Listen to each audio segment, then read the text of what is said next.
नमस्कार, स्वागत है आपका। हर खबर हिमाचल प्रदेश देख रहे हैं आप और मैं हूं आपके साथ अनाया शर्मा। शुरुआत करेंगे हिमाचल प्रदेश की अहम खबरों के साथ। मुख्यमंत्री सुखविंदर सिंह सुक्खू ने शिमला में स्वास्थ्य विभाग के साथ बैठक की। वहीं बैठक की अध्यक्षता करते हुए उन्होंने स्वास्थ्य सूचना प्रबंधन प्रणाली समयबद्ध शुरू करने के निर्देश दिए, जिसे लेकर उन्होंने कहा कि आरंभिक स्तर पर वह प्रणाली प्रदेश के 56 अस्पतालों में शुरू की जाएगी, जिससे चिकित्सकों को क्लाउड आधारित सर्वर से रोगियों के संपूर्ण चिकित्सा विवरण उपलब्ध हो सकेंगे। इसी के साथ मुख्यमंत्री ने आगे कहा कि प्रदेश सरकार लोगों को घर द्वार पर बेहतर स्वास्थ्य सुविधाएं उपलब्ध करवाने के दृष्टिगत स्वास्थ्य संबंधों में नवीनतम प्रौद्योगिकी का समावेश कर रही है और साथ ही स्वास्थ्य सूचना प्रबंधन प्रणाली इस दिशा में एक मील पत्थर साबित होगी।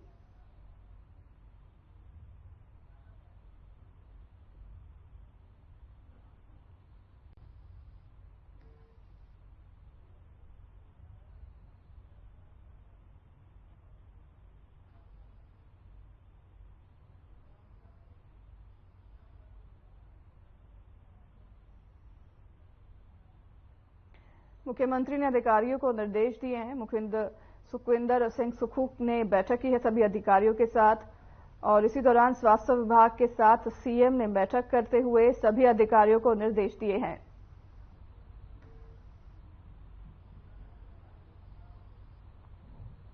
शिमला में सुप्रीम कोर्ट ने एनजीटी के आदेशों को रद्द कर दिया है। अब शिमला डेवलपमेंट प्लान के तहत ही यहां भवनों का निर्माण होगा।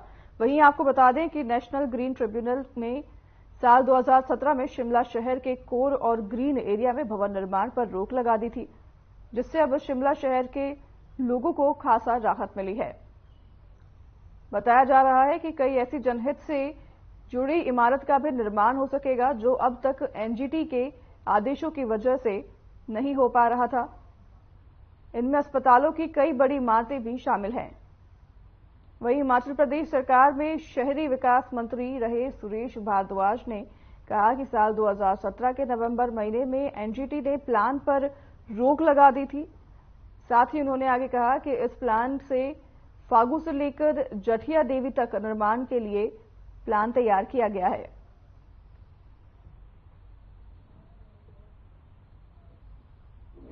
भारतीय जनता पार्टी की इस कंस्ट्रक्शन एक्टिविटी, चाहे वो कोर एरिया हो या आपका रिस्ट्रिक्टेड एरिया हो, अन्य जितने भी जो है उसमें जो प्रावधान किए गए हैं डेवलपमेंट प्लान में, उसके मुताबिक होगी। असल में डेवलपमेंट प्लान 1979 में जब ये कानून बना था तब बननी चाहिए थी, लेकिन दुर्भाग्यवश जो है ये प्लान नहीं बनी पाई। ये जब अर्बन डेवलपमेंट डिपार्टमेंट मेरे पास था तो अन्य शहरों की भी डेवलपमेंट प्लान हमने बनाई और शिमला की भी डेवलपमेंट प्लान जो है ये बनाई है।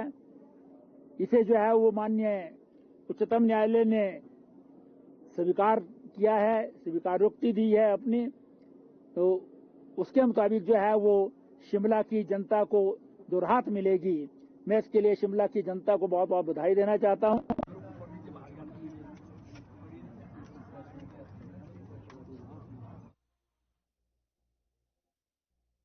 करण के आदेशों और शिमला विकास योजना के कार्यान्वयन पर रोक लगाने वाले अन्य 2 आदेशों को रद्द करने के शीर्ष न्यायालय के फैसले का स्वागत करते हुए मुख्यमंत्री के प्रधान सलाहकार नरेश चौहान ने कहा कि वे वर्तमान राज्य सरकार के ठोस प्रयासों के कारण संभव हो पाया है। साथ ही प्रदेश सरकार का तपब से शिमला में विकास गतिविधियों और निर्माणों पर पूर्ण प्रतिबंध के खिलाफ मामलों को प्रभावी ढंग से सर्वोच्च न्यायालय के समक्ष प्रस्तुत किया गया है। आज जिस तरह का ये दोनों फैसलों को आज माननीय सुप्रीम कोर्ट ने उनकी एनजीटी की दोनों बातों को खारिज किया और एक बहुत बड़ी आज ये हमारे लिए राहत की बात है कि आने इस फैसले के बाद जो कामों में रुकावट आई थी सरकारी क्षेत्र में या लोगों की जो एक बहुत बड़ी डिमांड थी, घरों की कमी है, लोग घर बनाना चाहते हैं, कई लोगों के अपने प्लॉट्स थे ग्रीन एरिया में, तो काफी समय से इस बात की लड़ाई लड़ रहे थे कि हमको भी अपना आशियाना बनाने की उसमें इजाजत मिलनी चाहिए। तो ये सारी चीजें आज साफ हो गई कि ग्रीन एरिया में कितनी कंस्ट्रक्शन होगी, कितना घर वो बना पाएंगे, उसमें 2 स्टोरीज होगी या जहां पर ड्राइव इन होगा, सड़क होगी, वहां पर पार्किंग फ्लोर भी मिलेगा। और उसके बाद कोर एरिया में क्या है, ये सारी बातें उसमें जजमेंट में साफ की गई है। और जो development plan town and country planning या सरकार ने जो बनाया था उसको जो है अब वो लागू हो सकता है, क्योंकि सुप्रीम कोर्ट ने उस बात को माना है।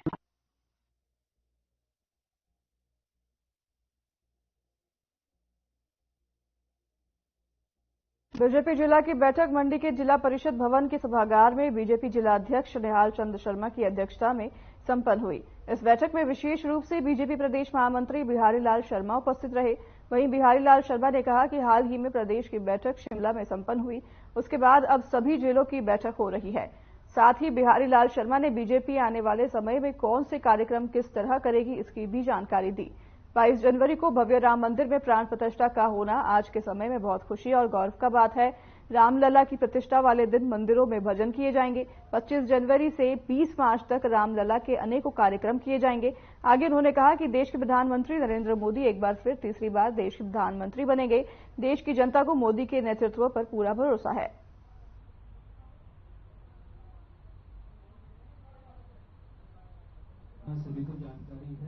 आज भारतीय जनता पार्टी जिला मंडी की बैठक का यहां आयोजन हुआ और बहुत ही सौहार्दपूर्ण वातावरण में मंडी जिला की बैठक संपन्न हुई, जिसमें सभी वरिष्ठ नेता उपस्थित थे। इस बैठक का उद्देश्य आने वाले 2024 के अपने जो लोकसभा चुनाव है उसकी योजना और उस योजना का क्रियान्वयन कार्यकर्ताओं के द्वारा करना, इस प्रकार की बातचीत, इस प्रकार की चर्चा इस बैठक में हुई। विशेष रूप से अभी 22 जनवरी को अयोध्या में रामलला की प्रतिष्ठा, उस कार्यक्रम को सफल बनाने के लिए हर गांव के हर मंदिर में कार्यक्रमों का आयोजन, भजन, कीर्तन और वहां भंडारे का।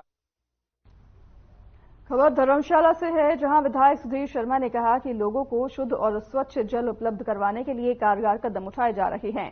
साथ ही धर्मशाला और चामुंडा धाम सहित कई पर्यटक गंतव्यों पर पेयजल गुणवत्ता निगरानी प्रणाली के तहत 25 पॉइंट विकसित किए जाएंगे।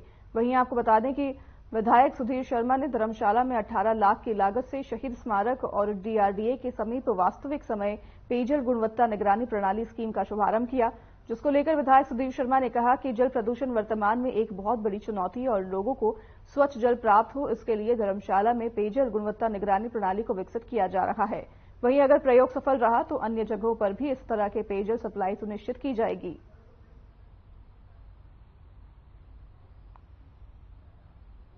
विभाग ने यहाँ पर एक रियल टाइम मॉनिटरिंग सिस्टम जो है ड्रिंकिंग वाटर का लगाया है। ये धर्मशाला का पहला है।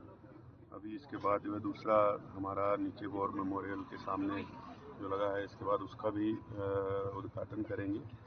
और ऐसे ही हमारा प्रयास है कि शहर भर में लगभग 25 पॉइंट चिन्हित करके इसको लगा देंगे। इसमें एक तो ये है कि रियल टाइम मॉनिटरिंग, मतलब कि किस प्रकार की गुणवत्ता का जल जो है वो पेयजल लोगों को मिल रहा है।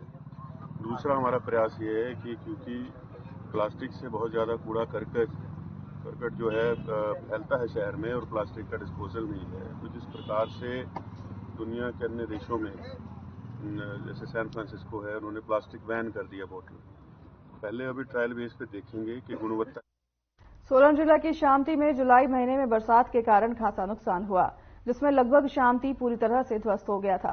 वहीं अब शामती में कुछ हद तक ठीक मकानों का मरम्मत करने का कार्य आरंभ हो गया है। आपको बता दें कि रेक्टो फिटिंग प्रणाली से इन घरों को रहने लायक किया जा रहा है। वहीं निजी कंपनी की तरफ से इस कार्य को अंजाम दिया जा रहा है, जिसको लेकर हमारे संवाददाता से बात करते हुए जीनी कंपनी के प्रबंधक शुभक पांडे ने बताया कि इस तकनीक से उन्होंने देश के कई राज्यों में घरों को फिर से पहले से मजबूत किया है। साथ ही उन्होंने कहा कि सोलन जिला के शामती में भी प्रथम चरण से सभी घरों को मजबूत किया जा रहा है।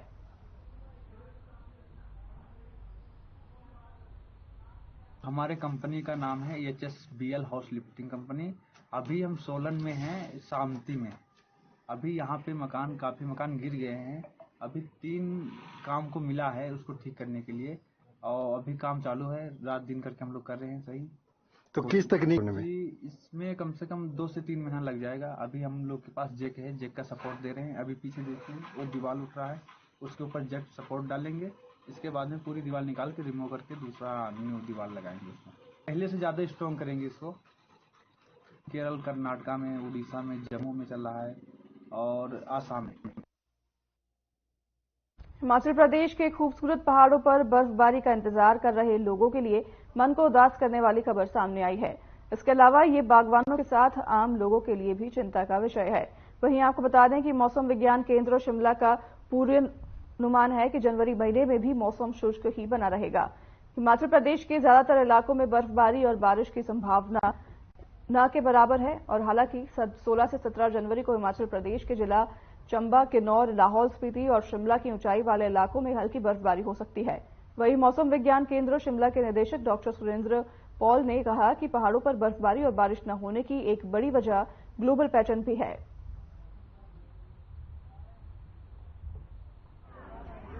प्रदेश में अगले अगर हम 8 से 10 दिन की बात करते हैं तो कोई अच्छे संकेत नहीं है और ऐसा है कि बीच में हल्की स्नोफॉल की पॉसिबिलिटी है 1 से 2 दिन, लेकिन उसमें भी सिर्फ 3 और 4 जिले ऐसे हैं जहां पे स्नोफॉल हो सकता है। एक तो 16-17 के आसपास है, तब हल्का स्नोफॉल ऊपर होगा जिसमें लाहौल स्पीति, चंबा, किन्नौर और कुल्लू के कुछ हिस्से और हो सकता है, शिमला का भी कुछ एरिया आ सकता है। लेकिन फिर से मैं कह रहा हूं कि वो भी एक तरह से लाइट स्नोफॉल की संभावना है उन दिनों, और ऐसा कोई डिस्टरबेंस नहीं अभी मेजर हमें नहीं इंडिकेट कर रहा है जो कि प्रदेश में वाइड स्प्रेड बर्फबारी दे दे और नीचे बारिश दे दे। तो कुल मिला के 8 से 10 दिन जो है। फिलहाल इस बुलेटिन में हमारे साथ बस इतना ही। नमस्कार।